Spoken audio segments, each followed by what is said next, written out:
Good morning, everyone. My name is Heather, and I am the owner operator of Burner Babies. I have been a breeder since 2006, and so I've been doing this for quite a while. And today's video really is about kind of like the bad rep that breeders get, and kind of the differences, and just kind of me personally kind of battling the bad PR that breeders get.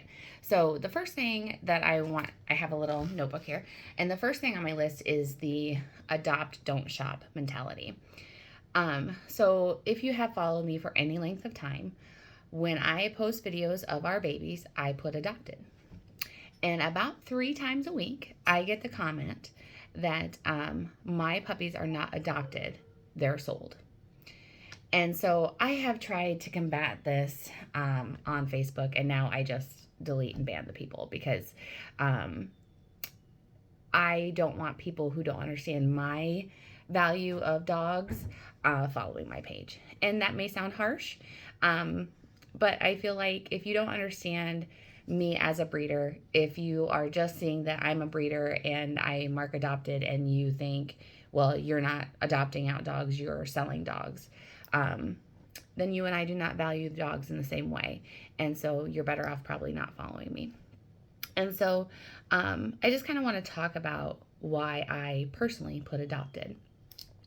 Now, I firmly believe that these are my babies. You can go back clear to 2006 to see how I posted and talked about my dogs, and they are my babies.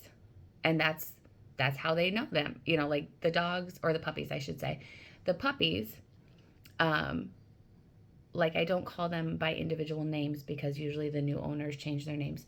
But if you get your brand new puppy home from me and you say, come on, babies, they all come running because these are my babies. And my expectation when I hand a person a puppy that I have raised from birth is that you are going to take this dog into your home and love it as you were me, as a baby, as your baby, and it's going to become part of your family. And that is not like selling you a blender. I really want my families to embrace the puppy that they get from me as a part of their family as well. They are not a blender. They are a living, breathing soul. And I feel like what I'm doing is an adoption process. I raise my own dogs, and then I raise the puppies. You know, I'm there at birth all the way through pickup. I work with these puppies. I train them. These are my babies. And so when I hand them over to you, it's a big responsibility what I'm handing to you. Your puppy is not a blender. And so that's what I think a lot of these adopt, don't shop people don't understand about me personally as a breeder.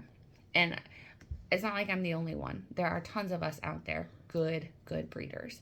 And so that was one thing that I wanted to address is a rescue dog or a shelter dog, for example, is not the only dog that can be adopted. Why is a shelter dog, which is, you know, I'm glad that people adopt from shelters.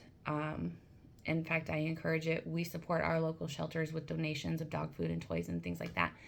But why is a dog that comes from a shelter put more value than my puppy that I purposely raised? To me, they are, as far as value, you know, they should be valued the same by the family. It's still a living, breathing soul that you should treat like a family member. And therefore, it's an adoption process. You know, I'm not just selling you a puppy, I'm adding to your family. And so that's one thing I think, you know, those type of people with that mentality need to understand. So I wanted to bring that up. So then I also get, as a breeder, that every dog should be spayed or neutered. Now, I do agree that if you are not breeding in the proper way, testing, health guarantees, family support, things like that, that you should spay and neuter your dogs. In fact, every puppy of ours has a spay and neuter contract. Um, but I think these people fail to kind of recognize that if we spay and neuter every dog, pretty soon we're not going to have any dogs. And I could not live in a world like that. I need my dogs. Like, they are so part of my soul that I think these people forget that if we spay and neuter every dog, pretty soon we're going to have no dogs. And what type of world would that be?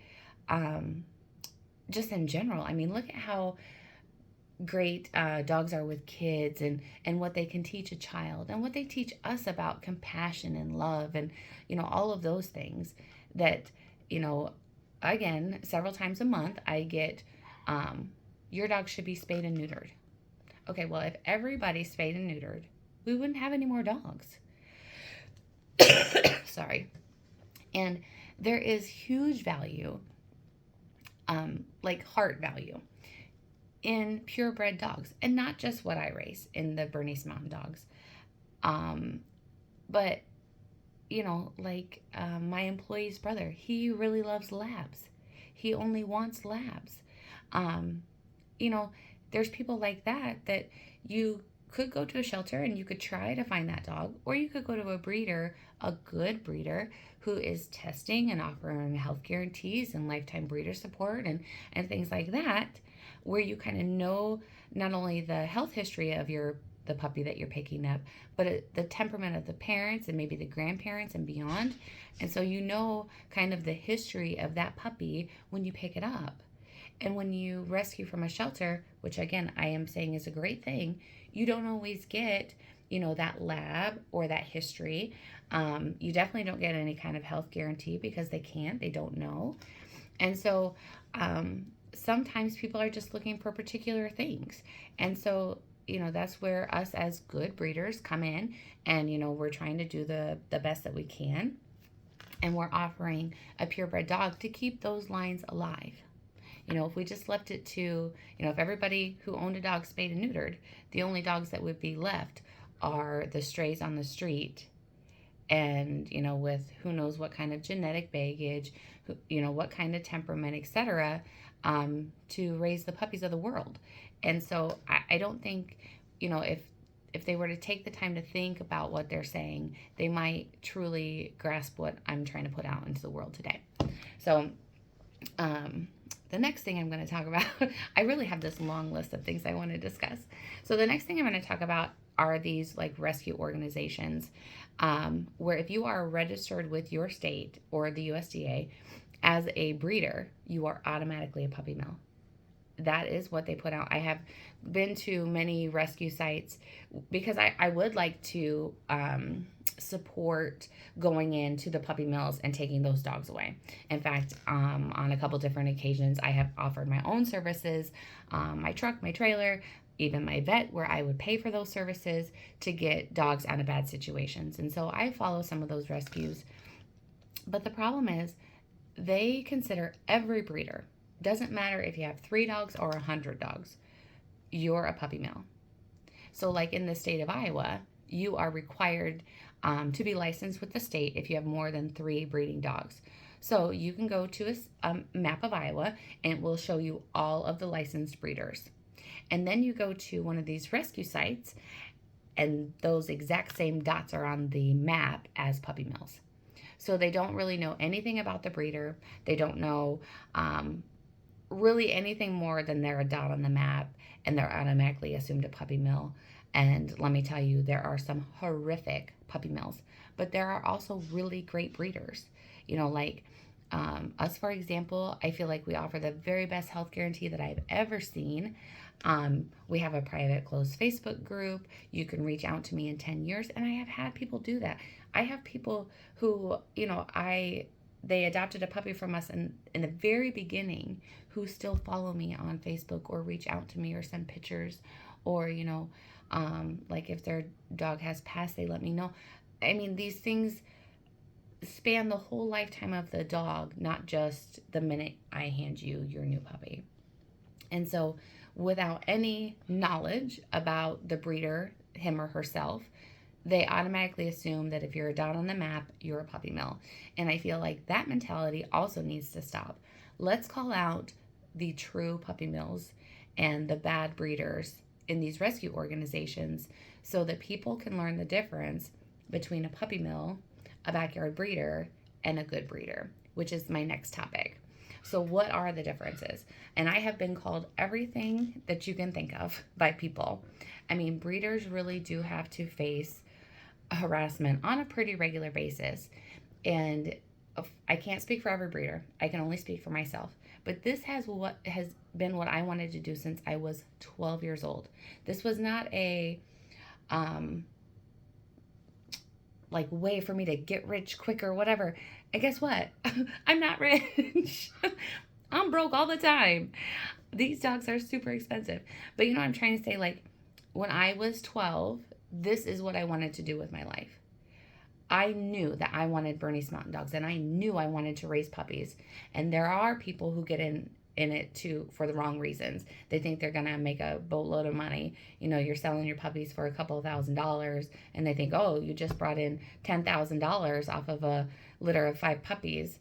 That's true, but you also have to consider food, vetting, testing, shots, dewormer, electricity, all of the things that go in, and in my case, employees, that go into raising that litter of puppies. And when it's all said and done, I figured it out one time, and my profit was like $150 a puppy. And that was a couple of years ago before everything went sky high. So, that's actually not much when you consider what we do and that this is a 24/7 job. And, $150 a puppy is really actually horrible. And we probably should try to fix that. But, it is what it is. This is what I want to do. And so long as that profit is at least $1, I can justify it in my head because this is what I want to do. I want to be the owner of Burner Babies, and I want to love all my dogs and raise these puppies and put them in families where they are going to be appreciated and loved and valued. Okay, so I'm going to get off my soapbox for a minute. So the difference between a puppy mill, a backyard breeder, and a good breeder. So let's start with a puppy mill. Puppy mills tend to have several dogs, and there's not really a number. They could have as few as 10 dogs, and I've seen them as big as 250 dogs or more. And their whole objective is to make money off the dogs. The dogs are not given proper vet care. They are not groomed. Their areas they tend not to be clean. The owner's whole priority in life is pumping out puppies with no regard to the mom or the dad of the puppies. And so there was a place, and I'm not going to say names, but there was a place, it's about 10 miles from me, and it's about 1 mile from my kids' school. So I passed it all the time for about 10 years. And I never knew they had dogs there. Never. And this is a decent sized farm acreage, whatever you want to say. Lots of buildings and, lots of landscaping in the yard and things like that. But for the 10 years that I had lived here, I never knew they had dogs until all of a sudden the state and the USDA shut them down, where they had 100 dogs. And I read the USDA report, and they were living in their feces. One USDA inspector noted that the dog was unrecognizable by breed because it was so matted and filthy and things like that. They were never outside. They never got to go outside. So back then, and I don't know what the law is now because I know that they tightened some of the laws on breeders. But back then, the law was your dog only needed enough room to stand up, turn around, and lay down in a kennel. That was the state law. So if you had a 4-pound Yorkie, they could literally be in a kennel, a little wider than me, their whole life. That's where they would be bred. That's where they would whelp. That's disgusting. But that's what they were doing. They had 98 dogs cooped up in a Morton building, and they were never outside. For 10 years, I lived right down the road and never knew they had a single dog. Now, when you pull up on my property, you know we got dogs. They are outside, they are barking, they are letting me know, hey, mom, someone's here. These people, you never saw a dog. I did not even know they had dogs. They had horses, and like a donkey, I think, but I never saw a dog. And they had 98. And then with the puppies, the people ended up having to auction off their dogs because the state and the USDA shut them down, and they sold at auction 150 or 160 dogs. That's disgusting. That's a puppy mill. And people should not support those types of places. I know you think you want to rescue the puppy, but honestly, what you need to do is immediately report them to the state. Walk away and don't buy the puppy, because every penny that you give them just supports, those parents being mistreated and misused and unloved, quite frankly, which really just makes me very angry. So the next thing I'm going to talk about is a backyard breeder. So what's a backyard breeder? A backyard breeder is someone who says, oh, my dog Bella is such a sweet dog. She needs to have puppies. We don't know anything about her. She might be purebred. She might not be. And we don't test her. We don't do anything like that. And we breed her to the neighbor's dog. That's a backyard breeder. They don't know anything about the health. They tend to literally just be breeding in their home.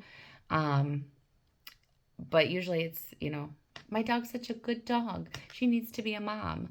Or, my dog is built well for a boy. He should be a sire or whatever. But usually it's, my dog's such a good dog. She needs to be a mom. That's a backyard breeder. Okay. And then you have good breeders who, above all else, their dogs come first. They get proper vet care. They're groomed when needed. They have inside, outside access. Their facilities are clean. They get good food. So I'm going to go back to the puppy mill or backyard breeder. My employee, she got one of her dogs way back before her kids were even born from a backyard breeder. And you know what that puppy was getting for food? Macaroni and cheese. That's not okay. So a good breeder will make sure that their dogs are getting good quality dog food, supplements when they need it, antibiotics when they need it, proper testing before breeding. A lot of times they'll come with some kind of health guarantee. You can always bring your puppy back if something happens. A lot of them will make sure that you can contact them anytime, like the whole life of your puppy.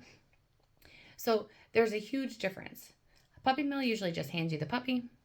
There probably is not a health guarantee. Basic things usually tend not to be done. Usually they do not remove dew claws if that's something necessary in the breed. Why? Because it costs money.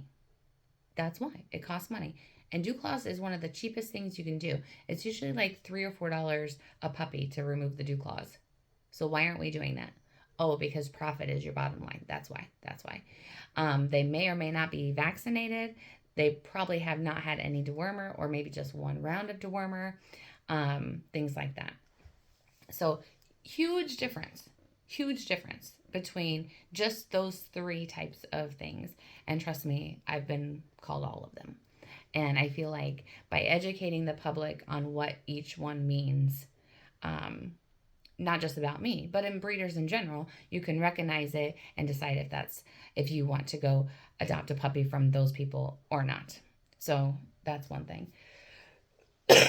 So another story I want to tell you real quick is about a breeder down in Florida.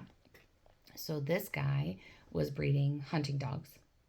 He would chain them up in the woods. They would get fed once a week. And if they weren't good hunters, he would unalive them. That's a puppy mill. Minimal income or a minimal expense going towards the dogs. I'm only going to feed you once a week because I want you to be hungry when you go hunting. That's ridiculous. That is my husband has hunting dogs too. And you know what makes them loyal? Love. Love makes them loyal. And so people like that just spark this fury in me that I cannot express on YouTube. It just is not right. And so thankfully, I live in Iowa and we have gotten a lot tougher on our breeders. Um, for example, this is actually a great example. For example, up until, well, I think the new laws came into effect 3 years ago now, 2 or 3 years ago, I think 3. And in that, it says that your dogs have to be vaccinated. Well, I feel like, duh, that's a no-brainer. If you are raising dogs, your dogs need to be vaccinated because, number one, they're exposed to each other. They go outside and they get exposed to something and then they bring it back. You could have a disaster on your hands in like no time flat. So, but up until a few years ago, Iowa law did not require that breeders vaccinate their dogs. So every year or every couple of years, we go to the Pet Breeder Expo down in Des Moines. And usually what it is it's a bunch of vendors and then there's a lot of speakers. Well, the state vet came to kind of discuss the new laws. So my husband and I sat in on that. And you would not believe the people having a fit, and I mean publicly having a fit, because their dogs were required to be vaccinated. It's like, that's like the basic thing of dog ownership, right? Vaccinations, deworming, just overall health, and there were a ton of them having a fit and asking questions like, well, what kind of documentation do I need? Does a vet have to do it? Blah, blah, blah. Well, in the state of Iowa, a vet has to give at least rabies shots. So the state's whole intention of this was that no matter what, at least once a year, your dog would be seen by a vet, which is brilliant, right? These horrible people who don't want to take care of their dogs, now you're requiring them to be vaccinated, which means at least once a year, a vet has to look at them. It's genius. It's pure genius. But these people were having a fit. Now, what does that tell you about them? Our dogs have always been vaccinated. I'm a huge preacher of vaccinations and germs. I'm probably the biggest germaphobe breeder you've ever met in your life.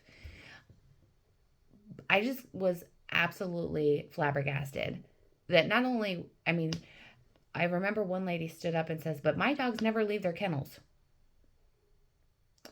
Wow, I think you said that quiet part out loud. Because, she had no shame in that. I would be embarrassed to say, my dogs never leave their kennels. They don't go anywhere? You don't even bring them out for grooming? Well, you know what I'm trying to say? Like, yeah, they had a fit. And so now, it used to be an inspector could come to your place, and if they found something wrong, they would let you know. And sometimes you had to fix it right away, and sometimes they would give you till the next year to fix it. The rules were pretty relaxed. Now, and this is good, but now if you have one violation, doesn't matter what kind, it does not matter, you automatically fail your inspection and they have to come back. You are given a timeline to correct everything, and then they come back. So I'll give you exactly what happened to me. So the first year that this law came into effect, I did not realize that I could only have 6 dogs in my house, and I had, I think, 11 because I'm crazy. So I got in trouble for that. So that was, even if that was my only violation, I failed. My second violation was I did not realize that I had to have like Thompson's water sealer on all the wood inside my actual kennel building. So my nursery was done that way, but I did not realize that I had to do it inside my building either. So again, I failed.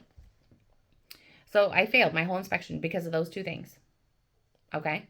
Because I had too many dogs in the house. And my wood inside my kennel was not sealed. So I moved the dogs out to the kennel that, I can't have in the house anymore because of the new law. And we seal all the wood inside the building. And so my inspector comes back. And she's like, but you didn't seal all the wood. And I was like, yeah, we sealed all the wood. Well, I had to seal the outside runs too because those are wooden posts. So I failed a second time.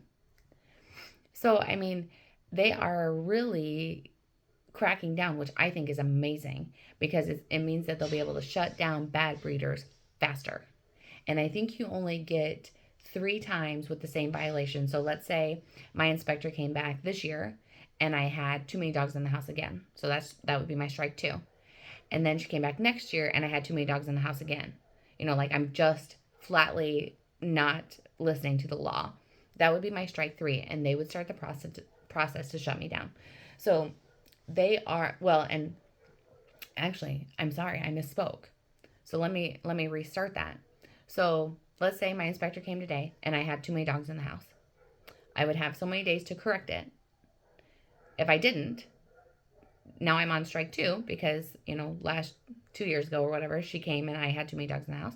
Now I have too many dogs in the house again. And if she comes back a 3rd time and I have still too many dogs in the house, that's my strike 3. And then they start to shut me down. That could all happen in a 5 or 6 week period. So, my example is pretty lame because it's pretty easy to move dogs from the house to the kennel. But like in a puppy mill situation, for example, like the lady down the road, she had 98 dogs that were unrecognizable by breed, living in their own feces, things like that. And she would maybe have 10 days to clean that up. Well, when you let it get that bad, 10 days isn't enough. So your inspector comes back and it's not all the way done. Maybe you only have 3 or 4 kennels done. You're really not working hard at it. So now she comes back. That's strike 2. You got 10 more days. Now it's strike 3 because you didn't get your crap together. And they can start shutting you down. I think that's amazing. I think that's amazing because it really is dwindling down the number of bad breeders. Sorry. So anyways, I have made this really more lengthier than I wanted to, but I just wanted to, kind of express what breeders put up with, on a pretty regular basis. Good breeders who are just stereotyped into this, puppy mill or backyard breeder status because, I would say mostly because the rescue organizations kind of push an agenda without actually educating what each type of breeder is. And so I wanted to get this out here as like an educational video and just kind of see what everybody thinks, I guess. So I would like to know what people think, what you've heard maybe or whatever, and see what that compares to the real life as a breeder. I can tell you this is not a 40-hour week. There's no 40-hour week here. But people assume that we just stick 2 dogs together and have them go at it and then we reap in a bunch of profits. And that's not true in the good breeder sense. We invest a lot of time, a ton of money, and a ton of love into our dogs. And so that's, I guess, the main focus is if you are looking to adopt a puppy into your family, it's important that you choose the right type of breeder so that you have the best chance at a good quality of life for your dog and a history of your dog. So, all right, that's all I am going to say for now. I'm going to get off my soapbox and we'll talk to everybody later. Make sure you like and subscribe below and let me know what you think. All right, thanks everybody. Bye-bye.